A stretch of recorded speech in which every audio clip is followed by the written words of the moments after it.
ಕಾಶ್ಮೀರದ ಪಹಲ್ಗಾಮ್ನಲ್ಲಿ ಹಿಂದೂ ಪ್ರವಾಸಿಗರ ನರಮೇಧ ಕೆಲವೇ ಕ್ಷಣಗಳಲ್ಲಿ ಪ್ರಧಾನಿ ಮೋದಿಯಿಂದ ಸಿಸಿಎಸ್ ಮೀಟಿಂಗ್ ಇರುತ್ತೆ. ಭದ್ರತಾ ಸಂಪುಟ ಸಮಿತಿ ಜೊತೆ ಸಭೆ ಮಾಡೋರಿದ್ದಾರೆ ಮೋದಿ.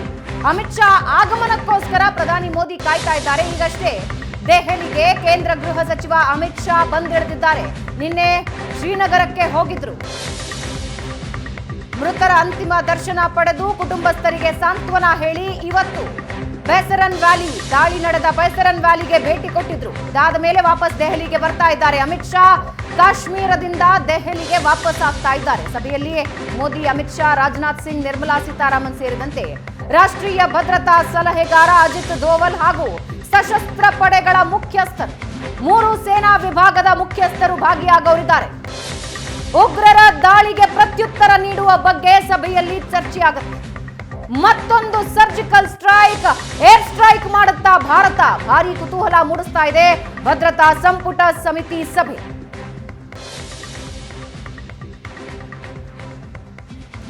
ಇಪ್ಪತ್ತೆಂಟು ಜೀವಗಳನ್ನ ಬಲಿ ತೆಗೆದುಕೊಂಡಿರೋ ಉಗ್ರರಿಗಾಗಿ ಹಂಟ್ ಶುರುವಾಗಿದೆ, ಹುಡುಕಾಟ ಶುರುವಾಗಿದೆ. ಆದ್ರೆ ಇದಕ್ಕೆ ಕುಮ್ಮಕ್ಕು ನೀಡಿದವರ ವಿರುದ್ಧ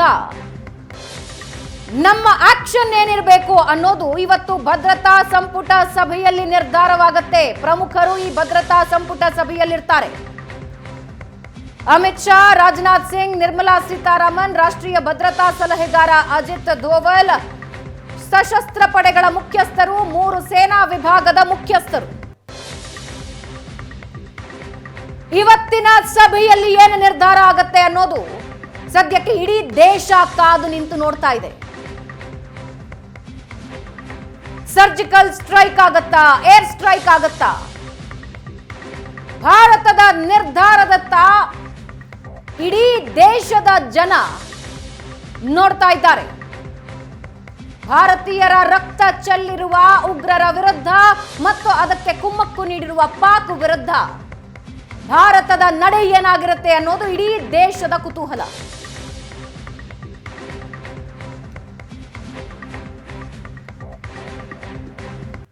ಈ ಬಗ್ಗೆ ಇನ್ನಷ್ಟು ಡೀಟೇಲ್ಸ್ ಅನ್ನ ನಮ್ಮ ಜೊತೆ ಹಂಚಿಕೊಳ್ಳೋದಕ್ಕೆ ರಾಜಕೀಯ ವಿಶ್ಲೇಷಕರಾದ ಪ್ರಶಾಂತ್ ನಾತು ಇದ್ದಾರೆ. ಪ್ರಶಾಂತ್, ಇಡೀ ದೇಶ ಕೇಳ್ತಾ ಇರೋದು ಪ್ರತೀಕಾರ ಯಾವಾಗ ಅಂತ.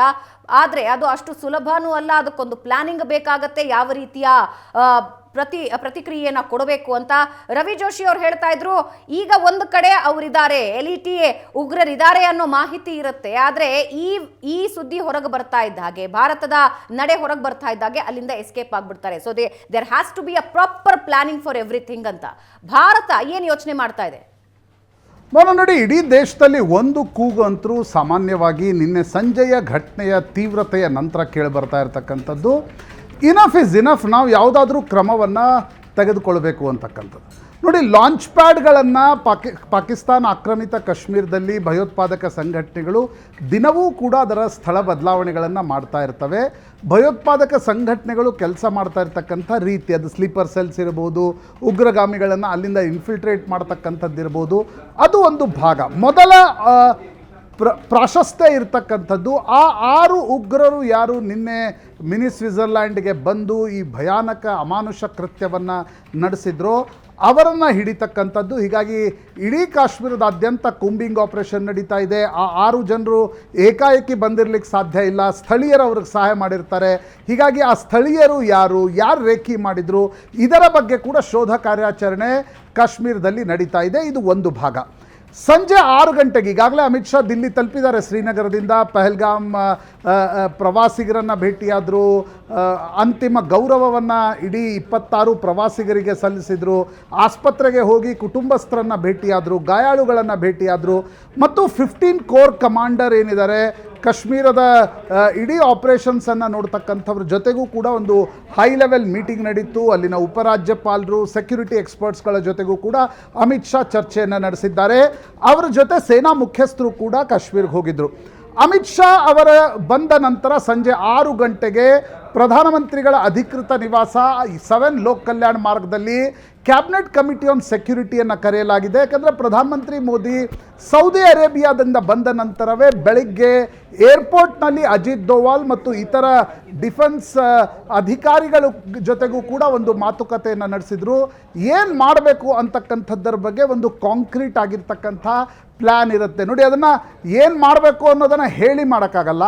ಆದರೆ cabinet committee on security, international situations ಏನು, ಪಾಕಿಸ್ತಾನದಲ್ಲಿನ ಇವತ್ತಿನ ಪರಿಸ್ಥಿತಿ ಏನು, ನಮ್ಮ ಸೇನೆ ಯಾವ ಮಟ್ಟದ ಪ್ರಿಪೇರ್ಡ್ನೆಸ್ ಇದೆ, ಇವೆಲ್ಲವುಗಳನ್ನು ಗಮನಿಸಿ ಅಂತಿಮ ನಿರ್ಧಾರವನ್ನು ತೆಗೆದುಕೊಳ್ಬೇಕಾಗತ್ತೆ. ಒಂದು ಭಾರತ ಸರ್ಕಾರವೂ ಕೂಡ ಮನವರಿಕೆ ಆಗಿರ್ತಕ್ಕಂಥ ವಿಷಯ, ನೀವು ಬಿಟ್ಸ್ ಆ್ಯಂಡ್ ಪೀಸಸ್ನಲ್ಲಿ ಪಾಕಿಸ್ತಾನದ ಮೇಲೆ ಏನೇ ಪ್ರಹಾರ ಮಾಡಿದರೂ ಕೂಡ 1 ವರ್ಷ 2 ವರ್ಷ ಸುಮ್ಮನಿರ್ತಾರೆ, ನಂತರ ಮತ್ತೊಂದು ಭಯಾನಕ ಅಟ್ಯಾಕ್ನೊಂದಿಗೆ ಬರ್ತಾರೆ ಅಂತಕ್ಕಂಥದ್ದು. ಪಠಾನ್ಕೋಟ್ ಉರಿಯ ಒಂದು ಸ್ಟ್ರೈಕ್ನ ನಂತರ ಭಾರತ ಸರ್ಜಿಕಲ್ ಸ್ಟ್ರೈಕ್ ನಡೆಸಿತು.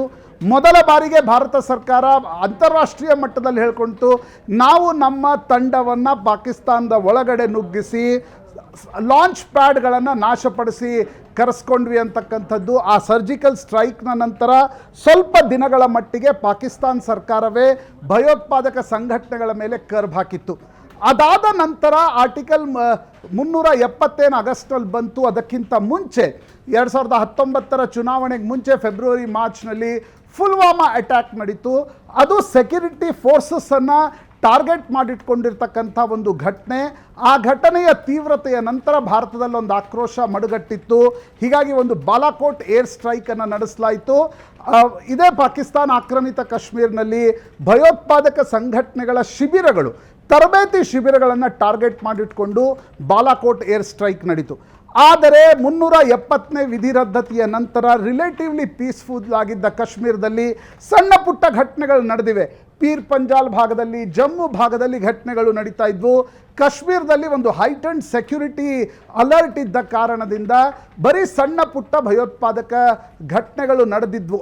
ಆದರೆ ನಿನ್ನೆ ನಡೆದಿರ್ತಕ್ಕಂಥ ಘಟನೆಗೆ ಕಾರಣ ಏನು, ಅದರ ಅಂತಾರಾಷ್ಟ್ರೀಯ ಕಾರಣಗಳೇನು, ಡೊಮೆಸ್ಟಿಕಲಿ ಪಾಕಿಸ್ತಾನ್ ಬಲೂಚಿಸ್ತಾನದ ಘಟನೆಯ ನಂತರ ಪಾಕಿಸ್ತಾನದಲ್ಲಿನ ಜನರ ಒಂದು ದೃಷ್ಟಿಯನ್ನು ಬೇರೆ ಕಡೆಗೆ ತೆಗೆದುಕೊಂಡು ಹೋಗಲಿಕ್ಕೆ ಪಾಕಿಸ್ತಾನ್ ಸರ್ಕಾರ ಮತ್ತು ಸೇನೆ ಈ ಘಟನೆಯನ್ನು ಪ್ಲ್ಯಾನ್ ಮಾಡ್ತಾ, ಯಾಕಂದರೆ ಪಾಕಿಸ್ತಾನದಲ್ಲಿ ಭಾರತದ ವಿರುದ್ಧ ಈ ಘಟನೆಗಳು ನಡೆದಾಗ ಕನ್ಸಾಲ್ಟೇಷನ್ ಈಸಿ ಆಗುತ್ತೆ ಅನ್ನುವ ಕಾರಣಕ್ಕೋಸ್ಕರ ನಡೀತಾ, ಅಥವಾ ರಷ್ಯಾ, ಉಕ್ರೇನ್, ಇಸ್ರೇಲ್ ಮತ್ತು ಇತರರ ಹಾಗೆ ಭಾರತ ಪಾಕಿಸ್ತಾನದಲ್ಲೂ ಕೂಡ ಒಂದು ಟೆನ್ಷನ್ ಹೈಟ್ ಮಾಡಬೇಕು ಅನ್ನುವ ಕಾರಣಕ್ಕೋಸ್ಕರ ಈ ಘಟನೆ ನಡೀತಾ ಅಂತಕ್ಕಂಥದ್ದರ ಬಗ್ಗೆ ಭಾರತ ಸರ್ಕಾರ taking stock of the situation. ಆದರೆ ಒಂದು ಮಾತು ನಿಶ್ಚಿತ ಭಾವನಾ, ಭಾರತದ ರಿಸ್ಪಾನ್ಸ್ ಈ ರೀತಿಯ ಭಯೋತ್ಪಾದಕ ಘಟನೆಗಳಿಗೆ 2016ರ ನಂತರ ಬದಲಾಗಿದೆ. ನೀವು ಹಳೇದನ್ನು ನೆನಪಿಸ್ಕೊಂಡ್ರೆ ನೋಡಿ, 89ರಲ್ಲಿ ಕಾಶ್ಮೀರದಲ್ಲಿ ಭಯೋತ್ಪಾದಕ ಘಟನೆಗಳು ಶುರುವಾದ ನಂತರ 2001ರ parliament attack was a spectacular attack on the temple of democracy, ದಿಲ್ಲಿಯ ಹೃದಯ ಭಾಗದಲ್ಲಿ. ಅದಾದ ಮೇಲೂ ಕೂಡ ನಾವು ಯಾವುದೇ ರೀತಿಯಾಗಿರ್ತಕ್ಕಂಥ ಕ್ರಮ ತೆಗೆದುಕೊಂಡಿರಲಿಲ್ಲ. ಅದಕ್ಕಿಂತ ಮುಂಚೆ ಕಂದಹಾರ್ ವಿಮಾನ ಹೈಜಾಕ್ ನಡೀತು. ನೇಪಾಳದಿಂದ ಭಾರತದಲ್ಲಿ ಲ್ಯಾಂಡ್ ಮಾಡಿಸಿ ವಿಮಾನವನ್ನು ದುಬೈಗೆ ತೆಗೆದುಕೊಂಡು ಹೋಗಿ ಕಂದಹಾರ್ನಲ್ಲಿ ಹೈಜಾಕ್ ಮಾಡಲಾಗಿತ್ತು. ಆಗಲೂ ಕೂಡ ನಾವು ಕೇವಲ ಎಚ್ಚರಿಕೆಯನ್ನು ಕೊಟ್ವಿ. 2008ರ ಮುಂಬಯಿಯ ದಾಳಿ ಏನಿತ್ತು, ಅದು ಒಂದು ರೀತಿಯಲ್ಲಿ ಕಂಡು ಕೇಳಿಯದಷ್ಟು ಅಮಾನುಷವಾಗಿರ್ತಕ್ಕಂಥ ಘಟನೆ. ದುಂದಿಯಾಗಿ ಗುಂಡಿನ ದಾಳಿಯನ್ನು ನಡೆಸಲಾಗಿತ್ತು. ಆಗಲೂ ಕೂಡ ನಾವು ರೆಸ್ಪಾನ್ಸ್ ಕೊಡಲಿಲ್ಲ. ಆದರೆ ಪಠಾನ್ಕೋಟ್ನ ಘಟನೆಯ ನಂತರ ಭಾರತ ಸರ್ಕಾರ ಮೊದಲ ಬಾರಿಗೆ ಒಂದು ರೆಸ್ಪಾನ್ಸನ್ನು ಕೊಡ್ತು. ನನಗನ್ಸುತ್ತೆ ಬಾಂಗ್ಲಾದೇಶದ 71ರ ಯುದ್ಧದ ನಂತರ first time we striked inside Pakistan. ನಮ್ಮ ಸೇನೆಯ ಜವಾನರನ್ನು ಒಳಗಡೆ ಕಳಿಸ್ತಕ್ಕಂಥ, ಯಾಕಂದರೆ ಇಷ್ಟು ವರ್ಷಗಳವರೆಗೆ ಭಾರತದ ಪಾಲಿಸಿ ಇತ್ತು, ನಾವು ಮೊದಲು ದಾಳಿ ಮಾಡಲ್ಲ ಅಂತಕ್ಕಂಥದ್ದನ್ನು. ಆದರೆ ಅದನ್ನು ಬದಿಗಿಟ್ಟು ಸರ್ಜಿಕಲ್ ಸ್ಟ್ರೈಕ್ ನಡೆಸಿದಾಗ ಭಯೋತ್ಪಾದಕ ಸಂಘಟನೆಗಳು ಕೂಡ ಸ್ವಲ್ಪ ಮಟ್ಟಿಗೆ ಪಾಕಿಸ್ತಾನ್ ಸೇನೆಯೇ ಕಂಟ್ರೋಲ್ ಮಾಡ್ತಕ್ಕಂಥ ಸ್ಥಿತಿ ನಿರ್ಮಾಣ ಆಗಿತ್ತು. ಆದರೆ ಅದಾದಮೇಲೆ ಪುಲ್ವಾಮಾ ನಡೆಯುತ್ತೆ. ತಹವೂರ್ ರಾಣಾನನ್ನು ಭಾರತ ಅಮೆರಿಕಾದಿಂದ ಕರೆದುಕೊಂಡು ಬಂದು 15 ದಿನಗಳಲ್ಲಿ ಈ ಘಟನೆ ನಡೆದಿರಬೇಕಾದ್ರೆ ಲಷ್ಕರ್ ಎ ತೊಯ್ಬಾ ಮತ್ತು ತಹವೂರ್ ರಾಣಾನ ಕನೆಕ್ಷನ್ ಏನಿತ್ತು ಅಂತಕ್ಕಂಥದ್ದು ಸ್ಪಷ್ಟವಾಗಿ ಗೊತ್ತಾಗ್ತಾ ಇದೆ. ಬರೀ ತಹವೂರ್ ರಾಣಾ ಕಾರಣನ, ಬದಲಾಗ್ತಾ ಇರ್ತಕ್ಕಂಥ ಅಂತಾರಾಷ್ಟ್ರೀಯ ರಾಜಕಾರಣ ಕಾರಣನ, ಅಥವಾ ನಾನಾ ರೀತಿಯಾಗಿರ್ತಕ್ಕಂಥ 2019 370ನೇ ವಿಧಿ ರದ್ದತಿಯ ನಂತರ ಈಗಷ್ಟೇ ಲಷ್ಕರ್ ಎ ತೊಯ್ಬಾ ಹೇಳಿಕೊಂಡಿದೆ, ಇಲ್ಲ 8,000ಕ್ಕೂ ಹೆಚ್ಚು ಬೇರೆ ರಾಜ್ಯಗಳ ಜನರು ಬಂದು ಇಲ್ಲಿ ಲ್ಯಾಂಡನ್ನು ಖರೀದಿ ಮಾಡ್ತಿದ್ದಾರೆ ಅಂತಕ್ಕಂಥದ್ದು ಕೇವಲ ಅದು ಮಾತ್ರ ಕಾರಣನ? ಭಾರತ ಸರ್ಕಾರ ರಿಸ್ಪಾನ್ಸ್ ಕೊಡ್ತಕ್ಕಂಥ ಸಂದರ್ಭದಲ್ಲಿ ಒಂದು ಭಾರತ ಸರ್ಕಾರದ ಉನ್ನತ ಸೆಕ್ಯೂರಿಟಿ ಎಕ್ಸ್ಪರ್ಟ್ಸ್ಗಳಿಗೂ ಕೂಡ ಮನವರಿಕೆ ಆಗ್ತಿರ್ತಕ್ಕಂಥದ್ದು, ಕೇವಲ ನಾವು ಸಣ್ಣ ಸಣ್ಣ ದಾಳಿ ಮಾಡಿದರೆ ನಡೆಯಲ್ಲ. ಹಾಗಿದ್ದ ಸಂದರ್ಭದಲ್ಲಿ 2 ಪ್ರಾಂಗ್ ಸ್ಟ್ರಾಟಜಿ ಬೇಕಾಗತ್ತೆ. ಒಂದು, ಡಿಪ್ಲೊಮ್ಯಾಟಿಕಲಿ ಪಾಕಿಸ್ತಾನವನ್ನು ಇನ್ನಷ್ಟು ಐಸೋಲೇಟ್ ಮಾಡೋದು. ಅದು ಬಹುತೇಕ ಕಳೆದ 10 ವರ್ಷಗಳಲ್ಲಿ ಪಾಕಿಸ್ತಾನ ಐಸೋಲೇಟ್ ಆಗಿದೆ. ಪಾಕಿಸ್ತಾನ ಬೆಗ್ಗಿಂಗ್ ಬೌಲ್ ಹಿಡಿದು ಚೈನಾ ಅಮೆರಿಕಕ್ಕೆ ಸುತ್ತಾ ಇರುತ್ತೆ. ಆದರೆ ಅದರ ಜೊತೆಗೆ ಪಾಕಿಸ್ತಾನದ ಸೇನೆಗೆ ತಕ್ಕ ಪಾಠವನ್ನು ಕಲಿಸ್ತಕ್ಕಂಥ, ಬರೀ ಲಾಂಚ್ ಪ್ಯಾಡ್ ಮೇಲೆ ದಾಳಿ ಮಾಡ್ತಕ್ಕಂಥದ್ದು, ತರಬೇತಿ ಶಿಬಿರದ ಮೇಲೆ ದಾಳಿ ಮಾಡ್ತಕ್ಕಂಥ ಬಿಟ್ಸ್ ಆ್ಯಂಡ್ ಪೀಸಸ್ನಲ್ಲಿ ಮಾಡಬೇಕು, ಅಥವಾ ಅಮೆರಿಕ ಮತ್ತು ಇಸ್ರೇಲ್ ಹೇಗೆ ಮಾಡ್ತವೆ. ಕಳೆದ ವರ್ಷದ ಇಸ್ರೇಲ್ ದಾಳಿಯ ನಂತರ ಇಸ್ರೇಲ್ ಎಲ್ಲ ಅಕ್ಕಪಕ್ಕದ ರಾಷ್ಟ್ರಗಳಲ್ಲಿ, ಅದು ಇರಾನ್ವರೆಗೆ ಹೋಗಿ ಇಸ್ರೇಲ್ ತನ್ನ ಸರ್ಜಿಕಲ್ ಸ್ಟ್ರೈಕ್ ಆಪರೇಷನ್ಸ್ಗಳನ್ನು ನಡೆಸಿತು. ಇಸ್ರೇಲ್ನ ವಿರುದ್ಧವಾಗಿರ್ತಕ್ಕಂಥ ದೇಶಗಳ ಮೇಲೆ ಹೇಗೆ ಭಾರತ ರೆಡಿ ಆಗಿದೆಯಾ?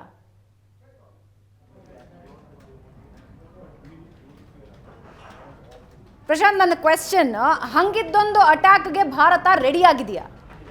ನೋಡಿ, ನಿಶ್ಚಿತವಾಗಿ ಈಗ ನಿನ್ನೆಯ ದಾಳಿಯ ನಂತರ ಏನೋ ತಕ್ಷಣಕ್ಕೆ ಅಟ್ಯಾಕ್ ಮಾಡ್ತಕ್ಕಂಥ ಸಣ್ಣ ರಾಷ್ಟ್ರ ನಾವಲ್ಲ. ಅಂತಾರಾಷ್ಟ್ರೀಯ ಒತ್ತಡಗಳಿವೆ, ಅಂತಾರಾಷ್ಟ್ರೀಯ ಸ್ಥಿತಿಗತಿಗಳಿವೆ, ಅವುಗಳನ್ನು ನೋಡಿಕೊಂಡೇ ಒಂದು ತೀರ್ಮಾನವನ್ನು ತೆಗೆದುಕೊಳ್ಬೇಕಾಗತ್ತೆ. ಆದರೆ ನರೇಂದ್ರ ಮೋದಿ ಮತ್ತು ಅಮಿತ್ ಶಾ ಕಳೆದ 7-8 ವರ್ಷಗಳಲ್ಲಿ ಯಾವ ಒಂದು ಸೆಕ್ಯೂರಿಟಿ ಎಕೋಸಿಸ್ಟಮನ್ನು ತಯಾರಿಸಿದ್ದಾರೆ ಅದನ್ನು ನೋಡಿದಾಗ ಇಷ್ಟು ಕಂಫರ್ಟಬಲಿ ಹೇಳ್ಬೋದು ಅಂತ ಅನಿಸುತ್ತೆ.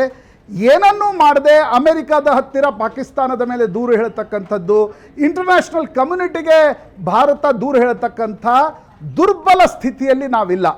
ಆದರೆ ಯಾವ ಹಂತದವರೆಗೆ ಹೋಗಬೇಕು? ಕೇವಲ ಲಿಮಿಟೆಡ್ ಆಗಿರ್ತಕ್ಕಂಥ ಆಪರೇಷನ್ಸ್ಗಳು, ಈಗ ಸರ್ಜಿಕಲ್ ಸ್ಟ್ರೈಕ್ ಮತ್ತು ಏರ್ ಸ್ಟ್ರೈಕ್ಗಳು ದೇವರ್ ಲಿಮಿಟೆಡ್ ಆಪರೇಷನ್ಸ್, ಅವು ಫುಲ್ ಫ್ಲೆಜ್ ಆಗಿರ್ತಕ್ಕಂಥ ಅಟ್ಯಾಕ್ ಅಲ್ಲ.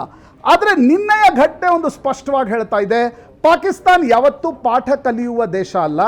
ಅಲ್ಲಿನ ಭಯೋತ್ಪಾದಕ ಸಂಘಟನೆಗಳ ಮೇಲೆ ಪಾಕಿಸ್ತಾನದ ಸೇನೆಗೆ ಸ್ಪಷ್ಟವಾಗಿರ್ತಕ್ಕಂಥ ಹಿಡಿತ ಇದೆ. ಇಲ್ಲವಾದಲ್ಲಿ 370ನೇ ರದ್ದತಿ ನಂತರ 5 ವರ್ಷಗಳ ಕಾಲ ಭಯೋತ್ಪಾದಕ ಸಂಘಟನೆಗಳು ಏನನ್ನೂ ಮಾಡದೆ ಸುಮ್ಮನೆ ಕುಳಿತಾ ಇರಲಿಲ್ಲ. Why now Prashant? ಯಾಕೆ ಈ ಟೈಮಿಂಗ್ ಏನಿದು? ಅಂದ್ರೆ ಇವಾಗ 370 ರದ್ದತಿಯಾಗಿ 5 ವರ್ಷಗಳು ಕಳೆದು ಹೋಗಿವೆ. ಪಠಾಣ್ಕೋಟ್ ದಾಳಿ ಆಯಿತು, ಅದಾದ ಮೇಲೆ ಭಾರತದಿಂದ ಸರ್ಜಿಕಲ್ ಸ್ಟ್ರೈಕ್ ಆಯಿತು, ಇವೆಲ್ಲ ಆದಮೇಲೆ ಈಗ ಯಾಕೆ ಈ ದಾಳಿ? What is the reason? ನೋಡಿ, 2-3 ಅಂಶಗಳು ಬಹಳ ಸ್ಪಷ್ಟವಾಗಿ ಅನಿಸ್ತವೆ.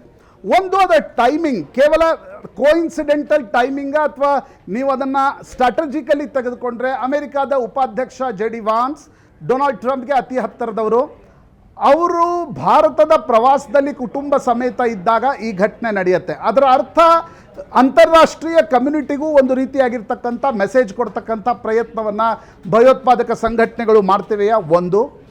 ಡೊನಾಲ್ಡ್ ಟ್ರಂಪ್ ಟ್ಯಾರಿಫ್ನ ಏರಿಸಿದ ನಂತರ ಇಡೀ ಅಂತಾರಾಷ್ಟ್ರೀಯ ಜಗತ್ತಿನಲ್ಲಿ ಒಂದು ಅಲ್ಲೋಲ ಕಲ್ಲೋಲ ಇದೆ.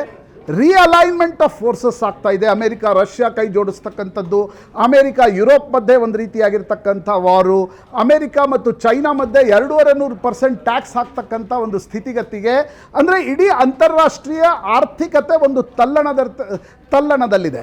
ಅದರ ಜೊತೆಗೆ ತಹಬೂರ್ ರಾಣಾನನ್ನು ಭಾರತ ಎಕ್ಸ್ಟ್ರಾಡಿಷನ್ ಮಾಡ್ಕೊಂಡು ಬಂದಿದೆ ಮೊದಲ ಬಾರಿ. ನೋಡಿ, ಈಗ ಅಜ್ಮಲ್ ಕಸಬ್ ಭಾರತದ ಮುಂಬೈ ಪೊಲೀಸರಿಗೆ ಜೀವಂತವಾಗಿ ಆತನನ್ನು ಸೆರೆ ಹಿಡಿಯಲಾಗಿತ್ತು. ಹಫೀಜ್ ಸಯೀದ್ ಭಾರತಕ್ಕೆ ಬಂದಾಗ ಆತ ಯಾವುದೋ ಒಂದು ಮಸೀದಿಯಲ್ಲಿ ಅವಿತುಕೊಂಡಾಗ ಹೋಗಿ ನಮ್ಮ IB ಆಫೀಸರ್ಸ್ಗಳು ಆತನನ್ನು ಹಿಡಿದುಕೊಂಡು ಬಂದಿದ್ದರು. ಅಫ್ಜಲ್ ಗುರು ದಿಲ್ಲಿಯಲ್ಲೇ ಇರ್ತಕ್ಕಂಥ ಸಂದರ್ಭದಲ್ಲಿ ಆತನನ್ನು ಸೆರೆ ಹಿಡಿಯಲಾಗಿತ್ತು. ಪ್ರೊಫೆಸರ್ ಜಾಕಿರ್ ಹುಸೇನ್ ಕಾಲೇಜಿನಲ್ಲಿ ಒಬ್ಬ ಪ್ರಾಧ್ಯಾಪಕನನ್ನು ಸೆರೆ ಹಿಡಿಯಲಾಗಿತ್ತು. ಅವರೆಲ್ಲರೂ ಭಾರತದ ನೆಲದಲ್ಲಿ ಸಿಕ್ಕಿದ್ರು.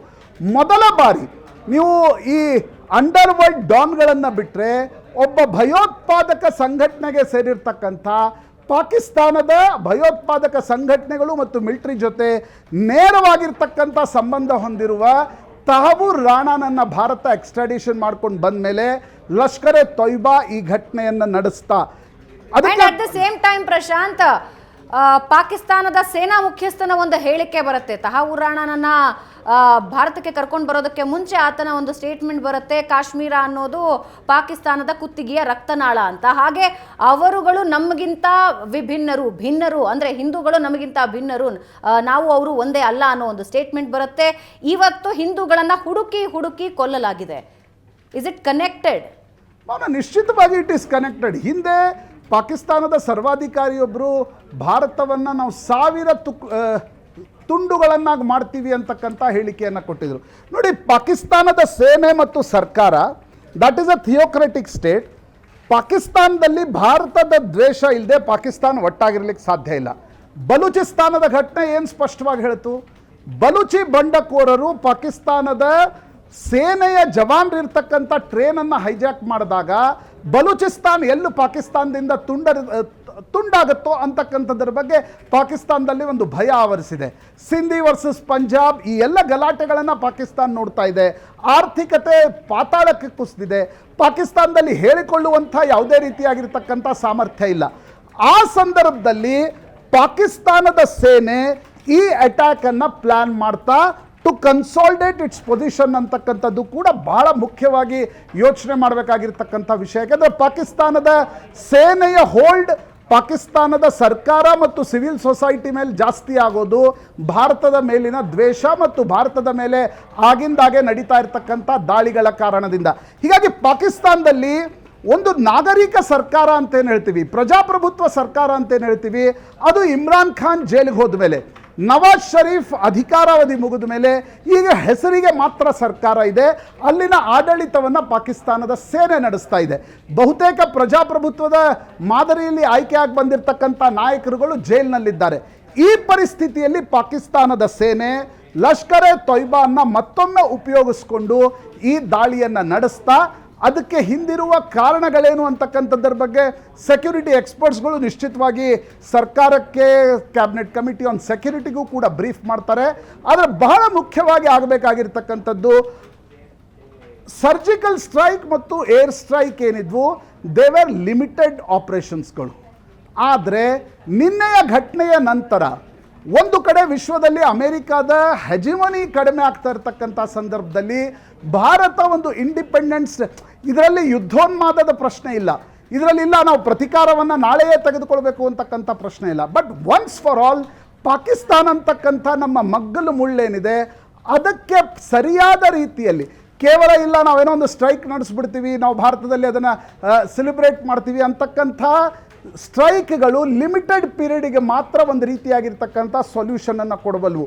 ಶಾಶ್ವತ ಸೊಲ್ಯೂಷನನ್ನು ಕೊಡಬೇಕಾದ್ರೆ ಭಾರತ ಒಂದು ಡಿಪ್ಲೊಮೆಟಿಕಲಿ ಆ್ಯಂಡ್ ಮಿಲಿಟರಿ ಆಪ್ಷನ್ಸ್ಗಳನ್ನು ಯಾವ ರೀತಿ ಉಪಯೋಗಿಸುತ್ತೆ ಅಂತಕ್ಕಂಥದ್ದು ಬಹಳ ಮುಖ್ಯ ಆಗುತ್ತೆ. ಯಾಕಂದರೆ 3 ದಾಳಿಗಳು ನಮಗಿನ್ನೂ ಕಣ್ಮುಂದಿವೆ.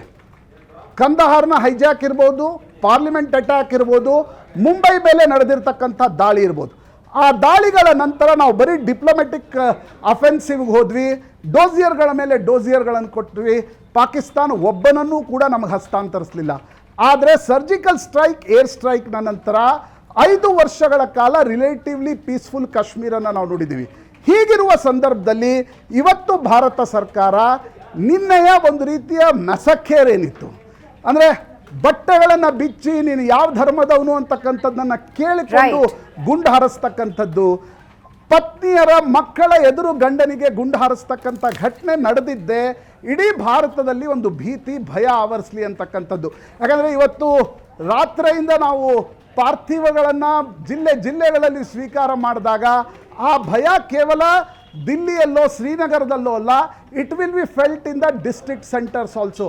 ಆ ಕಾರಣದಿಂದಲೇ ಈ ಘಟನೆ ನಡೆದಿದೆ. ಅದರ್ವೈಸ್ ಕಾಶ್ಮೀರದಲ್ಲಿ ಇಲ್ಲಿಯವರೆಗೆ ಅಮರನಾಥ್ ಮತ್ತು ವೈಷ್ಣೋದೇವಿ ಬಿಟ್ಟರೆ ಉಳಿದ ಪ್ರವಾಸಿಗರ ಮೇಲೆ ದಾಳಿ ನಡೆಸ್ತಾ ಇರಲಿಲ್ಲ. ಯಾಕಂದ್ರೆ ಲೋಕಲಿ ಅದಕ್ಕೆ ರೆಸಿಸ್ಟೆನ್ಸ್ ಇರ್ತಾ ಇತ್ತು. ಇಡೀ ಕಾಶ್ಮೀರದ ಬ್ರೆಡ್ ಅಂಡ್ ಬಟರ್ ಇರೋದೇ ಟೂರಿಸಂ ಮೇಲೆ.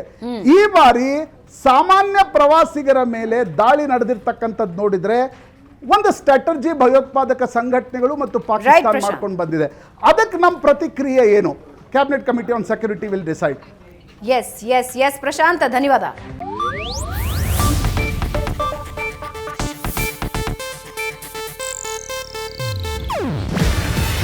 ಇದು ಏಷ್ಯಾನೆಟ್ ನ್ಯೂಸ್ ನೆಟ್ವರ್ಕ್ ಪ್ರಸ್ತುತಿ. ನೀವು ನೋಡ್ತಿದ್ದೀರಾ ಏಷ್ಯಾ ನೆಟ್ ಸುವರ್ಣ ನ್ಯೂಸ್.